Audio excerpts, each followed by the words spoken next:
啊，首先我们也先来了解一下啊，就是派格利的一个系统的一个看图啊，就是跟我们上几题和上几节課學的有什麼區別啊？看一下它的部件啊。那麼我們看第一個啊，第一個我這裡打一下啊，因為這個字特別小，我給你打一下啊。然後是一個水加熱。一步一步的不急啊，然後後面的這節課呢，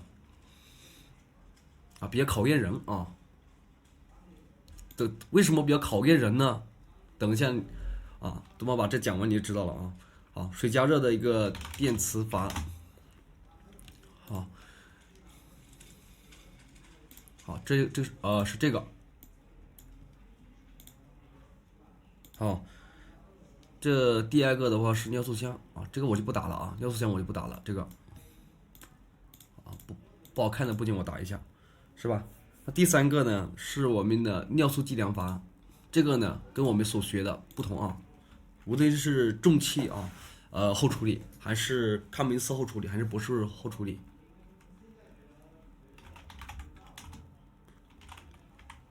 計量閥啊是這一坨啊。整個大的。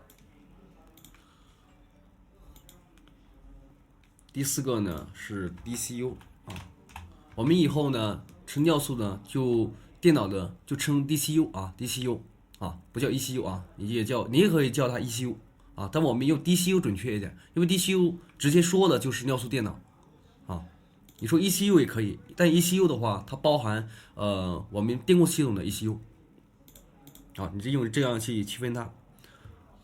第五個的話是機械的一個噴嘴，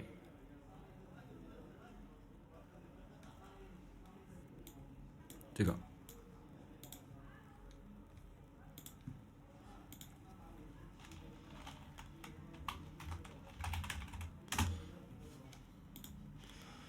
第六個上游這個溫度傳感器。我們先把這部件然後弄懂啊。好，第八個，這裡我們看這裡啊，這個是什麼？碳氧化物傳感器，氮氧。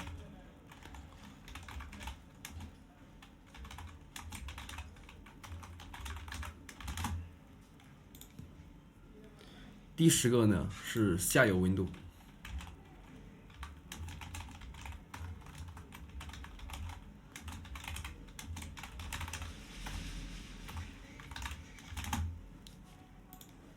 也就是這個，好，這個我給你打個上游。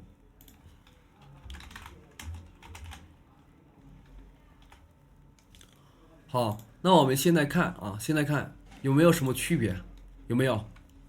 能看出區別的話，再給我們打個1，我看一下。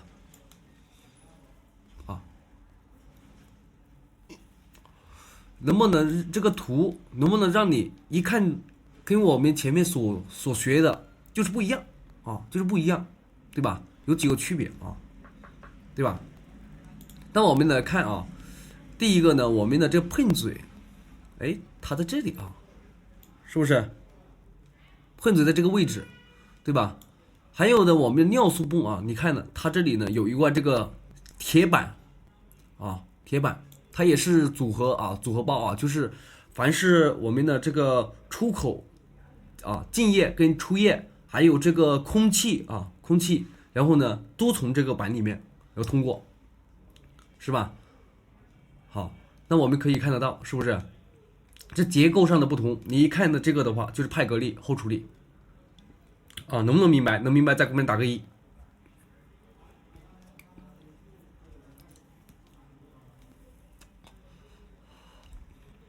好，那我們呢，知道怎麼，因為我們的尿素系統很多，那我們呢要有一定的判斷能力因為其他車很多車它採用的其他的一個尿素系統，如果你連這個都區分不出來，一看表面的沒有辦法區分，那這個車你就是懂原理，你沒有辦法去修咱一看這個是派格利的嘛，我按派格利的這個原理它的一個維修方法然後去修它，哎，就搞定了，是不是？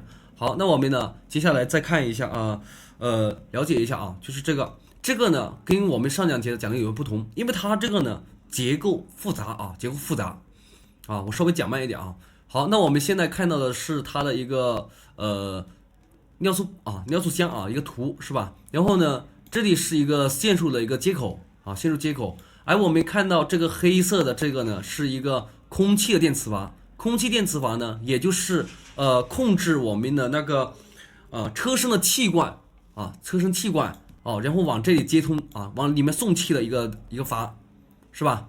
好，那我們看這裡的是一個靜液啊、回液啊跟靜液，是吧？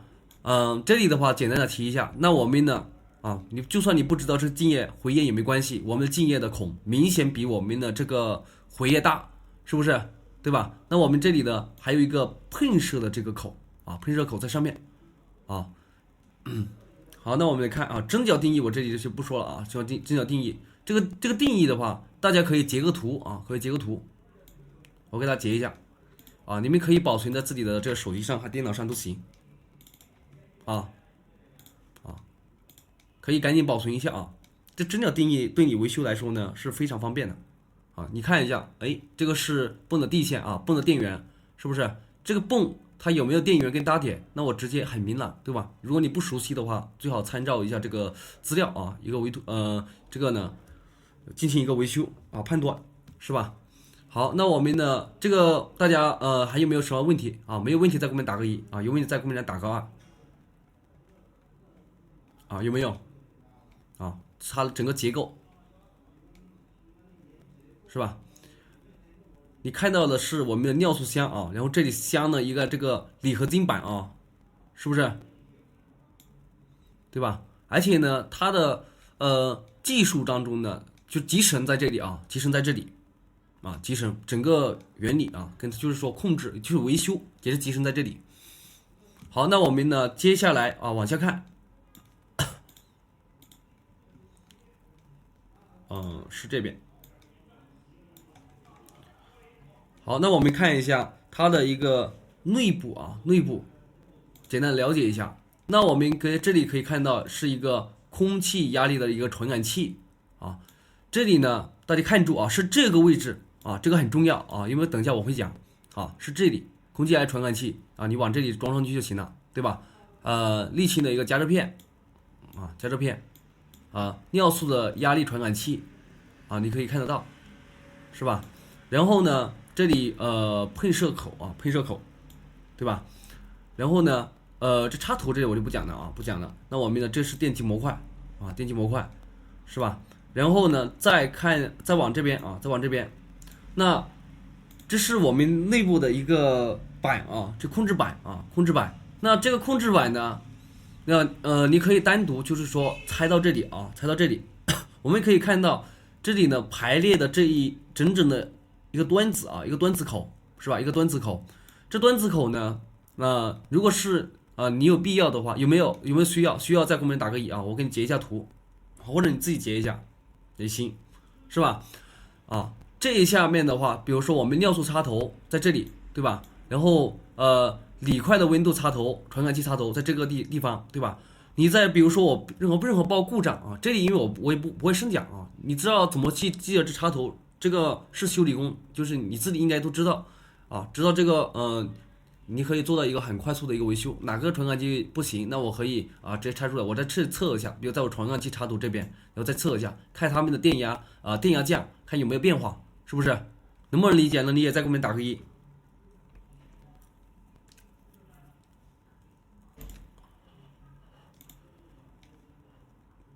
好，我給大家截一下吧這個東西我就不深講。還有這裡呢，我有必要先提醒提醒一件事，是什麼事呢？今天哪個學員啊，然後打電話給我，好，那然後呢，他問了一個問題，是好像是新進來的柴油電配呢，還是空調班呢？然後呢，他問我一個問題，他說這個線啊，我去測，就是說，比如說我們現在不是這個傳感器嘛，對吧？那這個時候我們需要用到一個技巧，對吧？你測電阻，啊，你能电阻去判断啊，判断它的线的一个通断吗？啊，线的好坏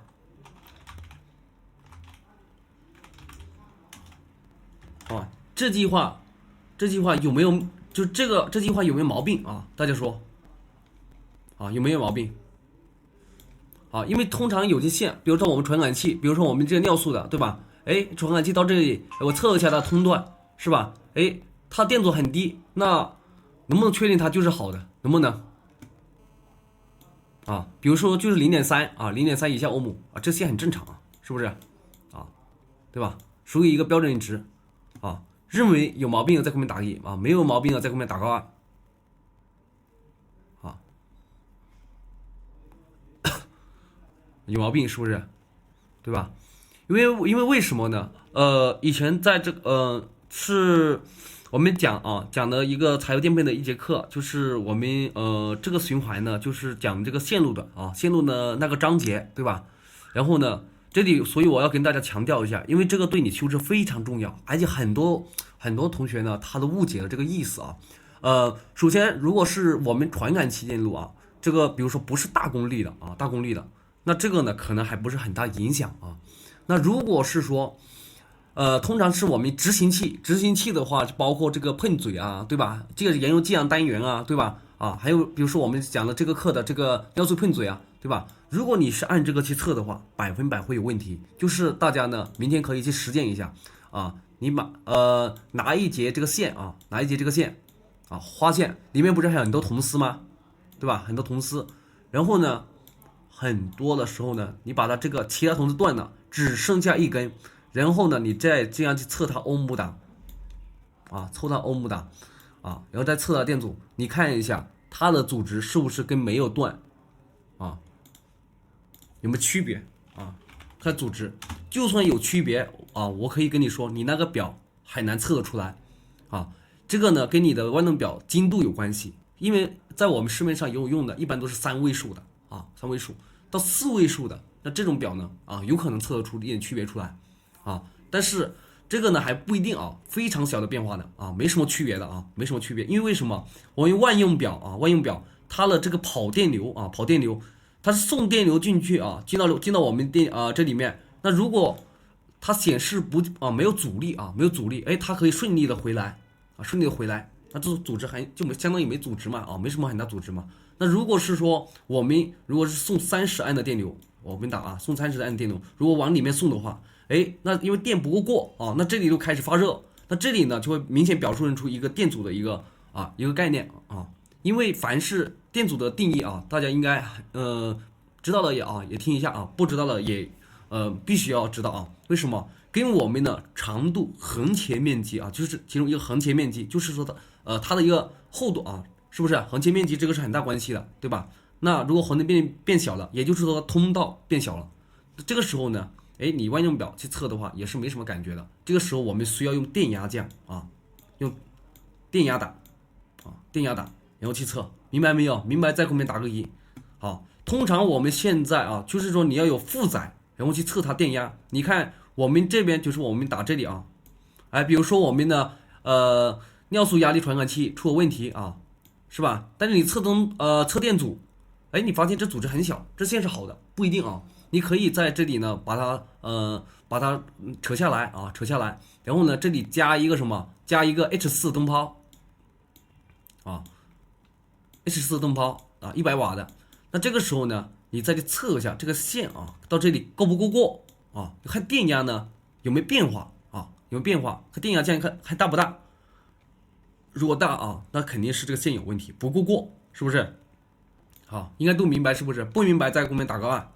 啊，所以這句話呢，你要應用在什麼的場合下啊？什麼的一個場合下啊？那麼大什麼人是吧？你看用在什麼場合下啊？如果是說，比如說我們啊，就是傳感器線路的話，那可能這個影響還不是說特別大，因為它的這個電流本來是不是很大了。那如果你用在這個啟動機上面，那這個就厲害了啊。